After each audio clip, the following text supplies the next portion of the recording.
better. Do you know what I just thought? Yeah, but you can't even need a screen. Yeah, that is better. Moves. The light just needs to be on us, though, like, Yeah. to show it, like, to The light my face, yeah. You can always change the setting as well, like that. As long as I can see the majority of the screen, mate, so Yeah. you can show what you need to show, do you know what I mean? Like, Yeah, so might as well go back to that then. Right, we'll leave it at that. Yeah, that's right. Is it recording? it's actually recording now, yeah. Yeah, so anyways, hi, thank you for tuning in, guys. This is the Unity Blueprint, and today we're going to be talking about Football Sky AI and what we can do with grassroots academies. And this is Damian. He's also a coach, an FA verified coach for Pickering Football Club, is it? In locally. FC. Local grassroots team. Nice. Thanks for having me. Oh, welcome, mate. Always a pleasure. So tell me about your team. Just tell me about like how what happens, like what's the structure? Does anyone get signed or anyone gets recognized? I just need more information about it. Well, if I could give you some background about our club specifically, Yeah. like we started in 2024 in Right. June, so we've only been going a year and a half. We started off with 4 teams and we've risen to a 6-team club now. Oh wow. Across the ages of, it's between under 9s to under 15s we've got teams. Right. Okay. I mean, obviously, grassroots football, a lot of it is mainly about the kids having fun and, Yeah. do you know what I mean? That's the main side of things, because obviously when you look at grassroots, if you look at football, like, hence why you've made something like this. Yeah.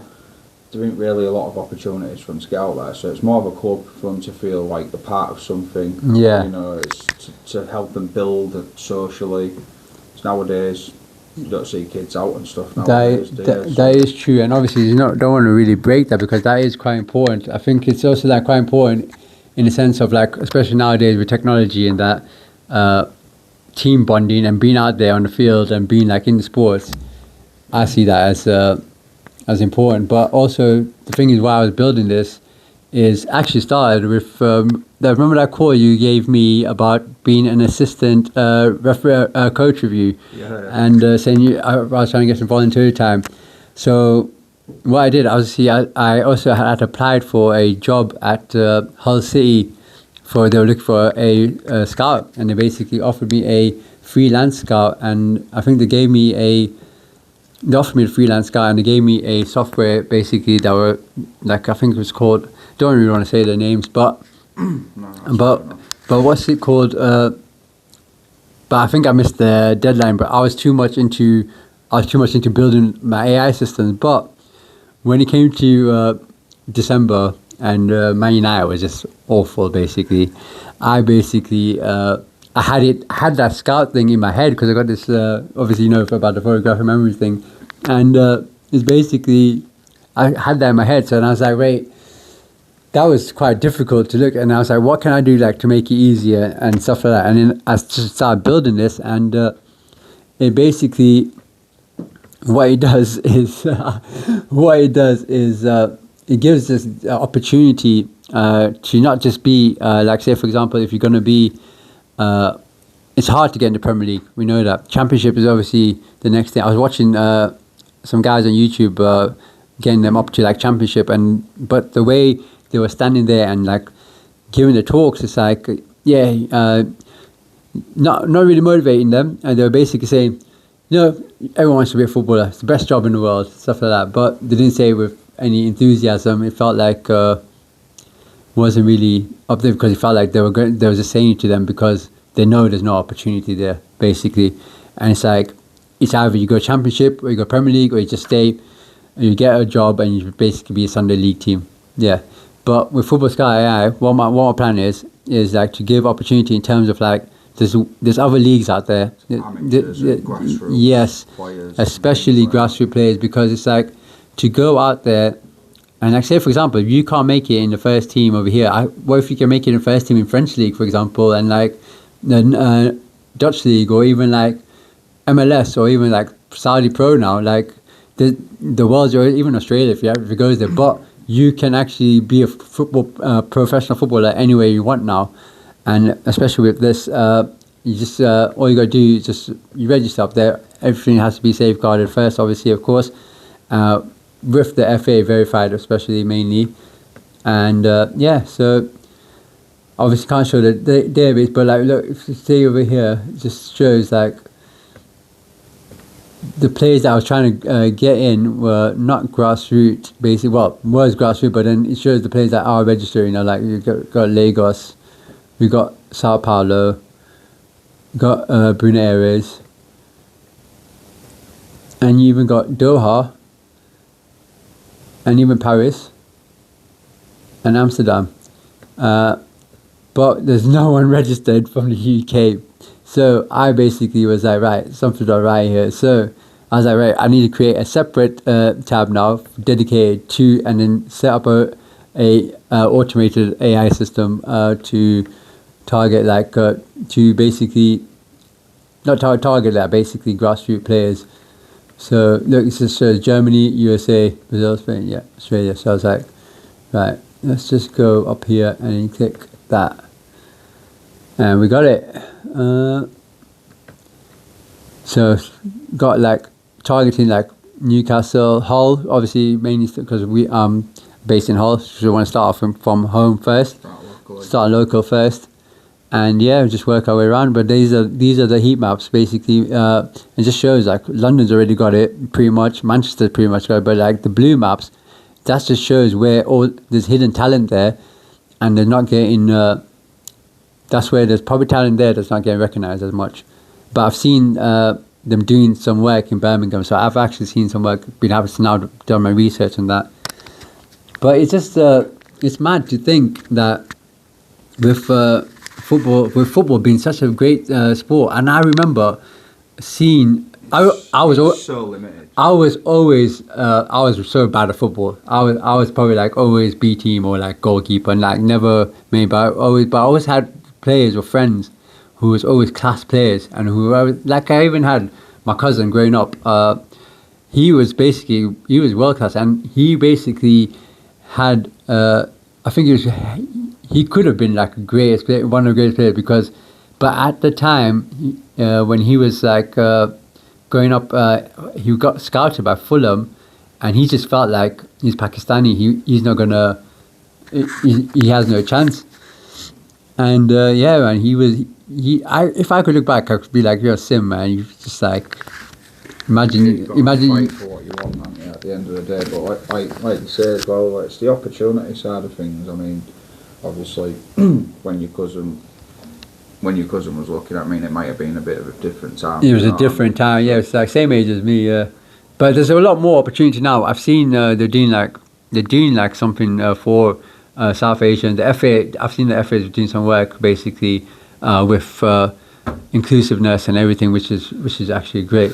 You see, that's another thing. That could be a whole another conversation, because it's just they promote it all, but there isn't enough in the actual communities locally themselves. And I'm not just talking about Hull, I'm talking about everywhere. When you look on the Facebook pages, on the groups, etc., what people are saying, like Lincolnshire, etc., you look in all the groups, it's all the same stuff, like for example, we've had 6 games cancelled Really? this year, so far, due to the weather, Oh, what you like to match basically the pitch logs and stuff like that? Yeah, so the pitches they've deemed the pitches not playable, but I mean, like 5 out of the 6 weeks that have been postponed, they have been playable, and it's like, obviously, it's the councils obviously decide.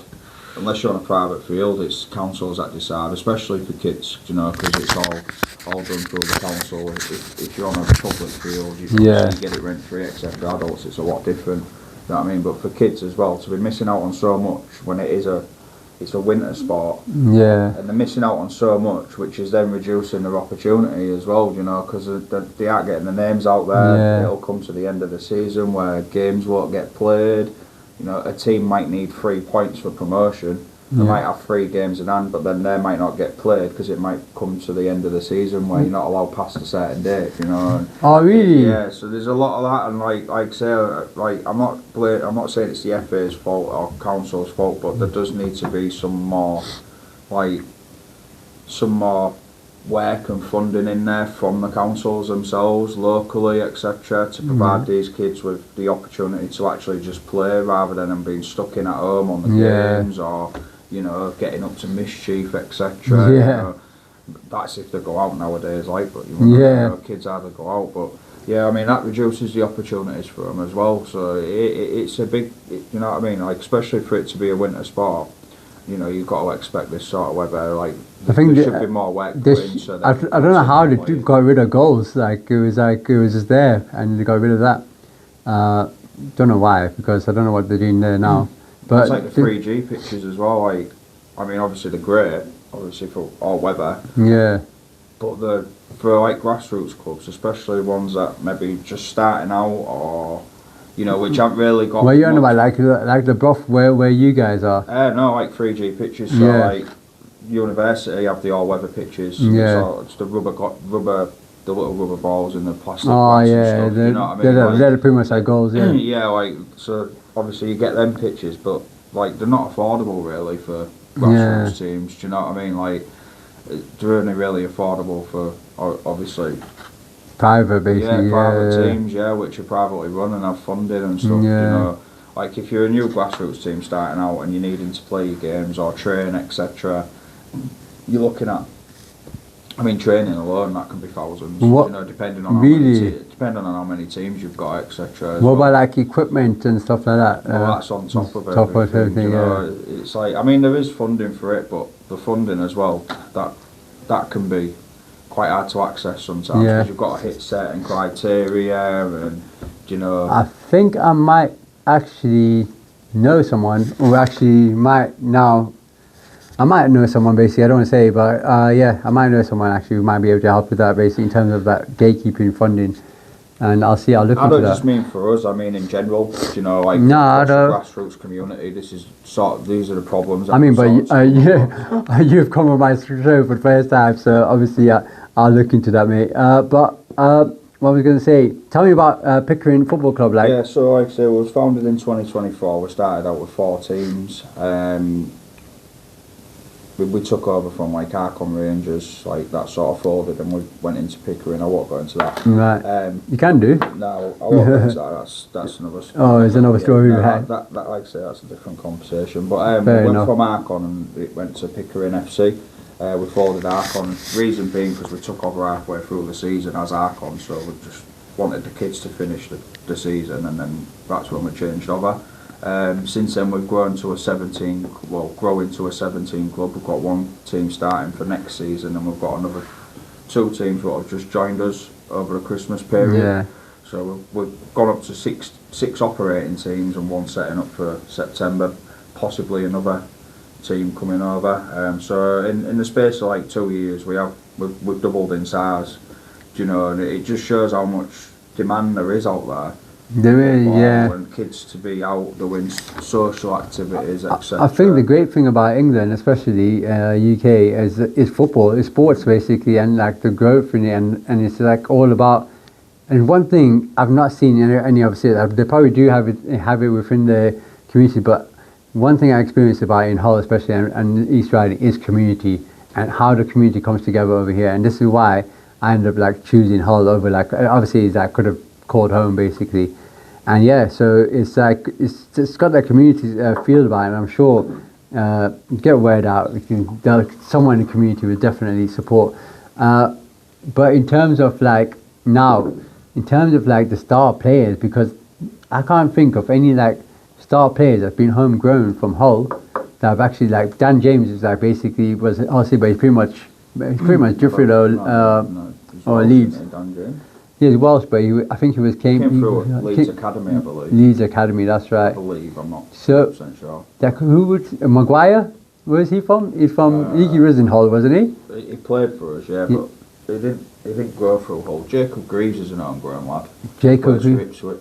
Right. Yeah, he's homegrown. Like lived, born in Hull, lived in Hull, gone through the Hull Academy, you know. Right.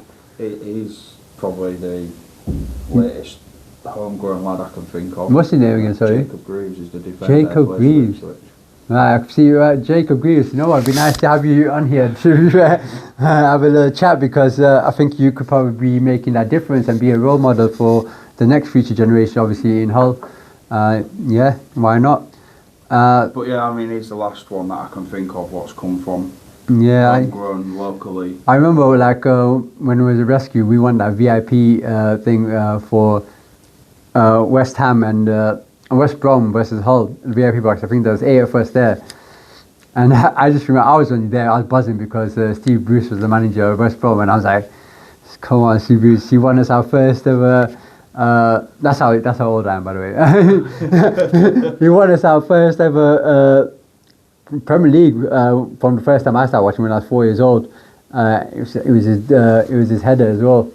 And yeah, he was probably like one of the reasons. Well, Eric Cantona obviously was one of the reasons I started watching support Man United. But that winning goals, that last two, was like seeing Man United lift that trophy just was set off basically the rest of it. But I mean, there was a little blip in my life where basically my friend tried to convince me to be a Liverpool fan, and I was like, yeah, Michael Owen's great, Michael is great. For like 6-7 months, I thought, yeah, but then I actually was like, nah, good thing 98 and 99 came in me. Switching when you want. Nah, I didn't actually. It's just basically, I was a kid, I didn't really know. But I chose my team. But the good thing is Michael Owen became a Man United legend when he scored that goal in Derby. But yeah, but it would be great. Like, so like even like with. Yeah, do you know what? It is a hard reach. It is a hard project. Like, you know what? It is optimistic. It is ambitious. But if we're going to try, you might as well try it, innit? Like, there's no harm in trying it because, yeah, I've also done this basically based on Safeguarding First. So Safeguarding First, intelligent platform for managers, agents, scouts, and fans. And if you are going to register players on there, you have to be either your coach. Like, say for example, you were to register a player because they're going to be underage, you'd have to be, obviously you got your FA. What qualification have you got? What do you need, base? What are the requirements? For voluntary grassroots work, you need your DBS, obviously. Yeah. With working with kids, you need the safeguarding for children. Yeah. You need the introduction to first aid, and you need the introduction to coaching. That's like your basic levels. That's all professional coaches will have them. Obviously, if they're working with kids, they'll have the DBS part, etc. Yeah. But all professional coaches will have them, and then you move on to do your UEFA C, BA. It's the same. Yeah, it's the same as education as well. So, but yeah, so basically what I would say is it would be the coaches, but obviously you'd have to obviously get the parents' obviously permission, and that's how it'll basically work like that. And yeah, it's basically simple forward. I'll just whiz through it. Just go. So that's the dashboard. So you get your live match analysis. So that's when you put the players in and you see where to track them basically in terms of the live match. And over here you get your AI anomaly detector. I can't show everything due to safeguarding purposes, obviously. So here's your recruitment hub, for example. You get your run recruitment, and you get your squad depth as well. You can analyze squad, and you get scouting briefs as well, and scenario simulator as well. So this is like the Youth Academy Scout. So you put your you enter the attributes here, and you can scan for it for a talent basically within your database, or within the database if you are in that level of membership basically. And yeah, so you get your academy monitor rankings, and you get scouting briefs as well. So where did I miss over here? Did I go to that? So yeah, here. So club-wise, who has accessibility to look at all this? And so basically, the way it works, each club, it's like a tool basically, a platform. For example, you just use it, and in what your club basically has your own data, and if you obviously you pay for the likes if you want more data for other players and stuff like that. So like say for example, if you want to recruit a player for your team, like transfer window for example, and I know. I don't know how it works. Actually, no, that's a good question. How does grassroots transfer windows work? Grassroots isn't like obviously professional. I Yeah. mean, grassroots. If the player's playing for another team already, you have to request a transfer to the other team. Right. Make sure subs and kits, or unless you pay for the kits outright, your kits are returned as well. Yeah. You know, so all your subs are up to date, right up until the point where they leave, and then their coach has then got to email the league to let them know that the player's okay to leave, and then we've got to submit the application for them to register for our. But this could also work in terms of like the players that are just playing and kicking balls in the street. Like, do you know what? I'm looking for the next Wayne Rooney. I'm looking for like the next. With that side of things, if they're unregistered, you just register them to your team. Yeah, and get the basically. So this would basically be for that. So for example, you're looking for a player in the area, and you can go on this app, and if he's registered, it'll be there. It's that easy. So Sky Network is there. So if they're not part of a club, would it be the parents that'd have to go on and register? It'll be the parents that would have to register, yeah. That's just basically, so it's basically giving them an opportunity as well, because, yeah, you never know, because I didn't like hockey, but for some reason I was like the star player when I was in high school. But I love football. But imagine I could have been like a great football player for India. I mean, come on, like